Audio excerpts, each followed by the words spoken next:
PS Vita price cut, Minecraft, November the 29th, and I don't know about you, I got the subtext that Sony are the home of indie games.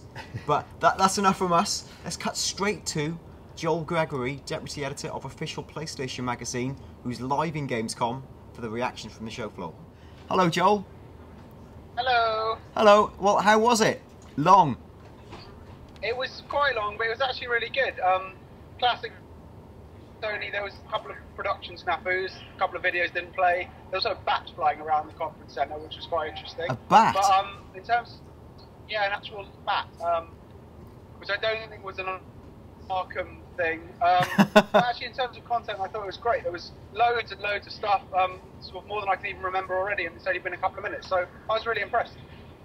Yeah, it was quite impressive. I thought this morning my worst case scenario was that we get the date and like maybe a little bit of Media Molecule stuff, but we got about 10 to 15 games. I couldn't even keep up with it. What stood out for you? They said 15 here. I lost count myself, but it was there was kind of three big things really. I thought the indie push was really impressive. I mean, Sony look like they've got that pretty much sewn up now. A couple of really big new things coming from there. Then there was all the worldwide studio stuff, some really interesting looking games coming out of that. And then we had sort of full-on PS4 with the release date, and also the remote play, which we've actually seen in action and looked absolutely flawless. How was the reaction in the sort of the hall when Shuhei Yoshida did his "look at my front room" thing at the start? Well, that was a bit weird because the video that was supposed to play just preceding that didn't actually work, so I think everyone was just really confused. But actually, the interface looked really nice, and the speed with which he jumped into the game was really impressive. If that's actually how it turns out to be in reality. Correct me if I'm wrong, but you were at E3 press conference this year, weren't you? I was, yeah. How did this compare in terms of vibe and feel? It was slightly more low key. I mean, there wasn't the kind of massive crowd cheer that there was at E3 when there was like the used games thing and the price announcement. But there was still a really good energy in the room, and I think everyone's come out really, really impressed just with like the sheer amount of stuff that's been shown. Really, it was kind of more than anyone expected. With Andrew House at the end, did you expect him when he said, "And if you buy these games on PS3, you'll get them on PS4"? And he sounded like he was going to say for free, but then he went... I basically started clapping, and then I had to stop or certainly soften it when he said discounted rate. For a limited time. Great, but maybe a little bit too much to offer, I guess. I don't know. That would have been mind-blowing. So what was the vibe amongst people you were sat with and people chatting? Did they like it? Yeah, it was good. Like I said, I think I don't think anyone expected to see that many new games. We've got a load of stuff, and it all looks really interesting. It wasn't sequels or anything like that. Loads of new IPs, loads of really interesting stuff that we kind of don't really know what to expect. I think the remote play thing is huge. If it actually works that flawlessly in real life, it's going to be amazing to be able to play games of that caliber kind of wherever you go if you've got a Wi-Fi connection. And obviously getting a release date is really exciting as well. So we know how much to pay for it and when we're going to get it. Is the release date later than you expected? Yeah, I mean, I kind of best guess was sometime in November, so we've got 29th in Europe and 15th in America, so it's pretty much what we thought. I guess it sounds about right. It gives people enough time to get one snapped up for the holidays and that kind of thing. So yeah, I think it works fine. Cool. Well, I know you're being turfed out, so we'll let you go. Anything else to add? Like any rumours from the show floor? No, that was. I mean, the interesting thing was this was sort of the most leak-free Sony conference of recent times. I think we were all talking on the way here as to what we thought would happen, and other than the release date, no one really had a clue. So I think everyone's come away kind of slightly blown away. There wasn't anything absolutely megaton in there, but there was so much stuff that looked really interesting that I think it was more impressive than anyone kind of dared hope. Great stuff. Well, thanks, Joel. Thanks for joining us. I'm joined by Leon. Hello. And Phil. Hello. I'm here to debate Sony's Gamescom press conference, which was quite interesting and caught a few of us off guard. Like for you, Leon, what were the highlights? Well, the thing I think is interesting, there wasn't any one bit that spiked you and went, that's a big deal. It felt like it was all a significant kind of deal all the way through. It didn't feel like there were any huge peaks or troughs. Maybe they clearly had some trouble at the beginning, something wasn't working. But in terms of the games and the announcements, it all felt like everything was like, oh, that's good, oh, that's good, oh, that's good. but there wasn't any kind of like, oh god, jump out of your chair kind Well, of we must moments. talk about something, or this is going to be a washout. So, Well, Phil, what were your highlights?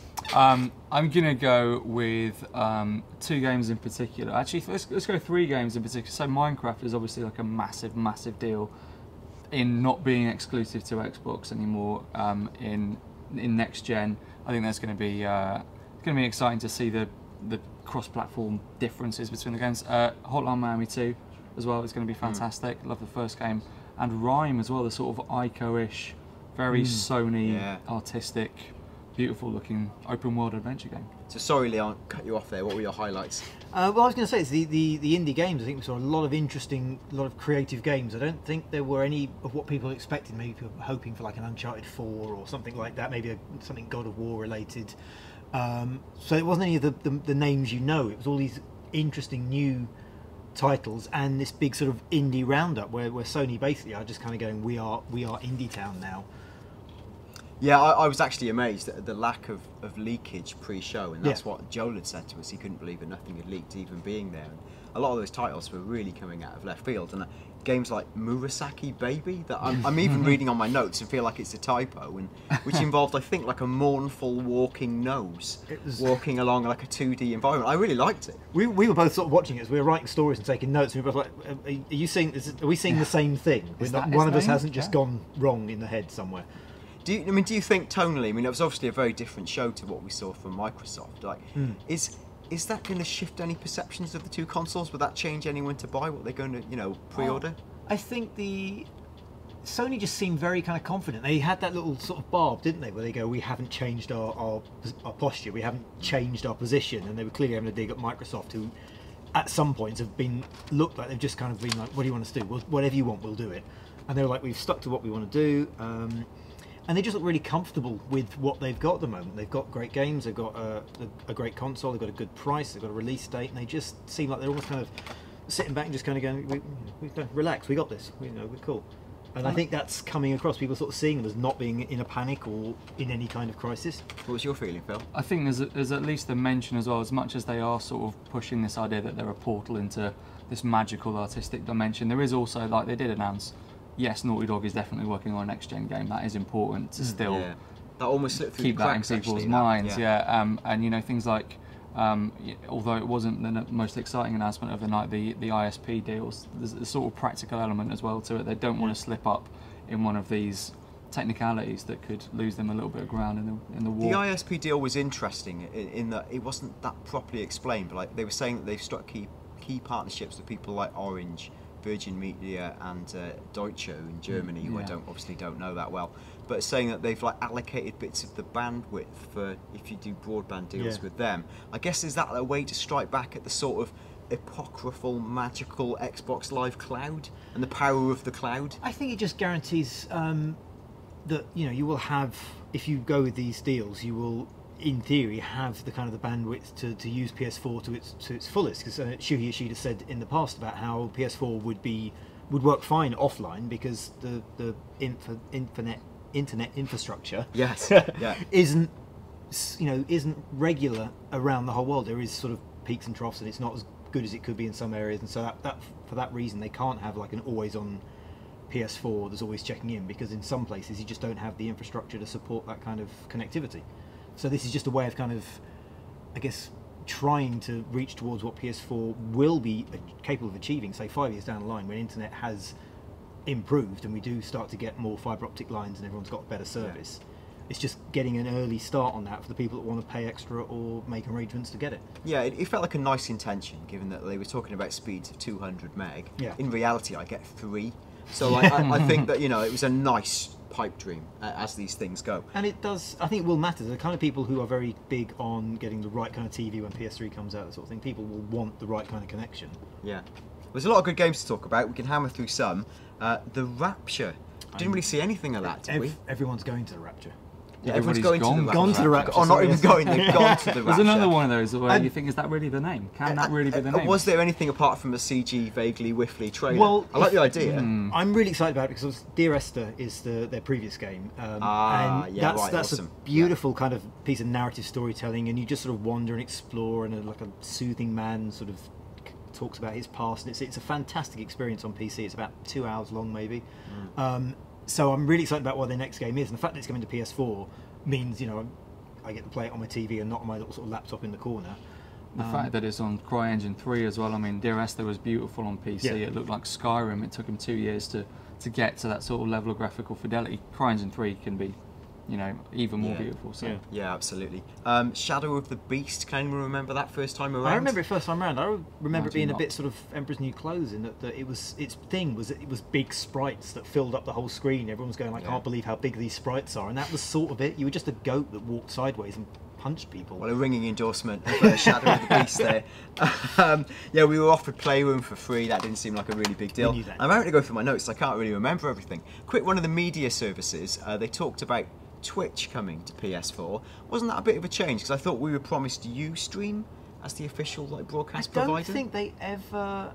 They talked about partners like Ustream. I don't think they ever Right. clarified anything. It was when they were talking about all the social stuff on PS4, and they were saying, you know, they were talking about how you log in with known social providers, and they were steering clear of saying like Facebook or Twitter or anything like that.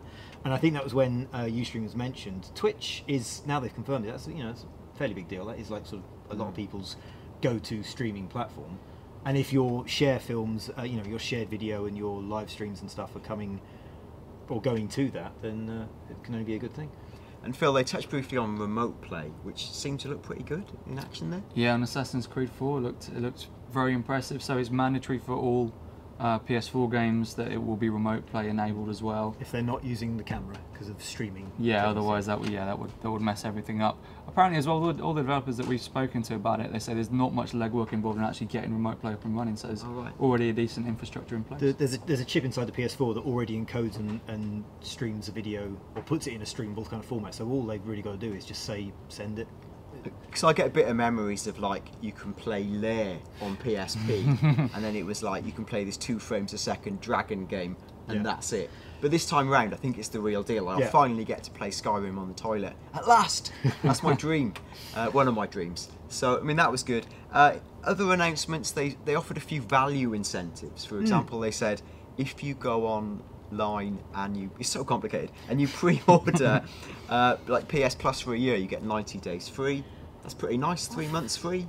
Couple of quid. Suppose, yeah. It just didn't. I think like if you bought it for a year, you're already kind of committed. I think 90 days just doesn't feel like it's yes, better than nothing, definitely. But it didn't feel like it was. I was expecting to say like another year, or 6 months, or something like that, or of that magnitude. And was there a sense of, like Joel touched on, a ball dropped when Andrew House went, if you buy, Call of Duty Ghosts, Assassin's Creed 4 on PS3, then, and we were all like, it's going to be free, and the answer was, no, it's going to be significantly reduced.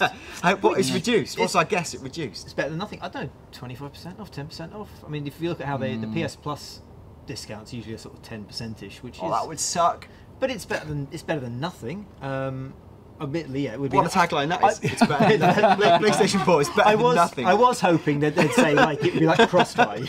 I was hoping it'd be like cross-buy, and for the Vita, sorry, for the indie games as well. And they were going on PS4 and PS Vita, and I was hoping they were going to say cross-buy, and I was the same thing with the Call of Duty. I was sitting there the whole time, it's like cross-buy, say cross-buy. I think they've got to go slightly stronger than 10%, haven't they? It's got to be like 50. I got think to that. expect 50. Got to give them the benefit. If you're going to offer reduced rates for a limited time, it's such a marginal offer. You've really got to step in and make it bigger. Okay, well that pretty much wraps us up. If I missed any key points, big thing is obviously UK release date is November the 29th, 2 weeks later than the US. Are we outraged quickly? It's always the same. US gets everything first. Yeah, disappointed but not surprised. It's just the way of things. Can't change the system. It could be better or could be worse, whatever the tagline is. It's better than nothing. Yeah, I'm not so down on that. I think that's probably given our best hopes of like late October. It's okay. We're still getting all the good stuff. Not that much good new AAA stuff. We saw a bit of Assassins look good. Obligatory appearance from Yves Guillemot, who appears at all these events in exchange for his free levels. So yeah, not a bad showing. Lots of different games. Really reinforced themselves as the heart of indie. It's good to know when they're coming out, and the price is as good as it ever was. So yeah, pretty decent showing. Yeah. Okay, well thanks for watching. There'll be much more Gamescom coverage on CVG throughout the week. All the videos, lots of off-screen stuff, lots of men talking animatedly about playing games. So keep it CVG, subscribe, and if you feel so emboldened, like this video. And thank you for watching. Bye. Goodbye.